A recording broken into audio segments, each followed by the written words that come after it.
I finally got to A-1000 indoors. But you may be asking, how did you do it? Well, I'll give you a rundown on every mechanic that you need to know. First, the entities themselves. A60 usually doesn't spawn until, room A60. Same goes for A90 and A120. A60 depicts a creepy, to some people, split eyes and mouth. It has a bright red aura when it passes by. When it does spawn, you will hear low-frequency crackling.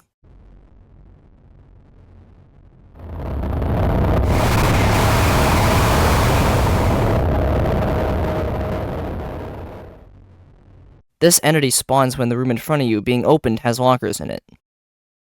A90 depicts a face that seems like it's crying for help, in my opinion. It is accompanied by a stop sign with a hand in the middle of the screen.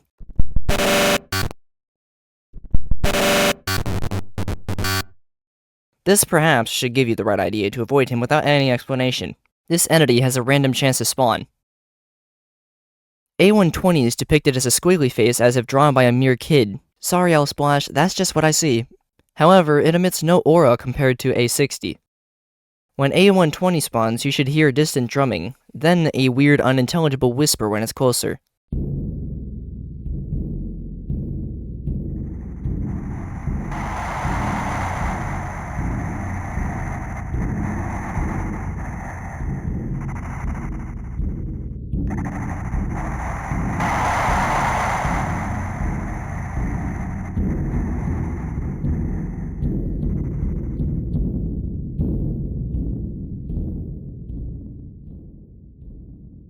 It spawns in front of a room with lockers, then travels backwards.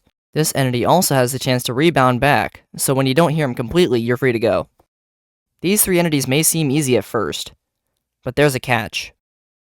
After room A90, the entity A90 has a chance to try to co-op kill, or attack when another entity is giving attack. The way to avoid A60 and A90 together is to get in front of a locker, wait with no inputs pressed, then when A90 is gone, quickly hop into the locker to dodge A60. It's different though with A90 and A120 co-op. A90 appears instantly when you open the door with an A120 spawning in it. Thankfully, A90 isn't much stress, as A120 gives you time to make it to the locker before setting down its path. Second, the exit. You know that one exit that Curious Light provides every once in a while? Yeah, that one. Well, unfortunately, all entities can still spawn there. That is, if the previous room has lockers. Happened twice on my run. If you're trying to get the back on track badge, then the exit there is for you. But if you're trying to get the A-1000 badge like me, just keep trucking on. Third, and lastly, items. To get into rooms itself, you need a skeleton key and 2 lockpicks. So you will need 300 gold for the skeleton key and possibly 200 for a lockpick, if you need another one. The run starts with a brightly lit room at A0. However, as the run progresses, it will have eventually gotten completely dark by room A150 at least. If you're not comfortable with the dark, make sure to bring a flashlight with you from normal doors. If you don't have one, then you can use a shake light at the start for 10 gold. If you get hit by A90 unintentionally, I'd advise you to bring at least one of the mugs from the basement rooms with the lever. It refills around half health, so it's pretty useful after being attacked. Using all of this, I managed to get the perfect run to A1000 in just under 2 hours. Here is a montage of my room's run all the way to the end. Enjoy.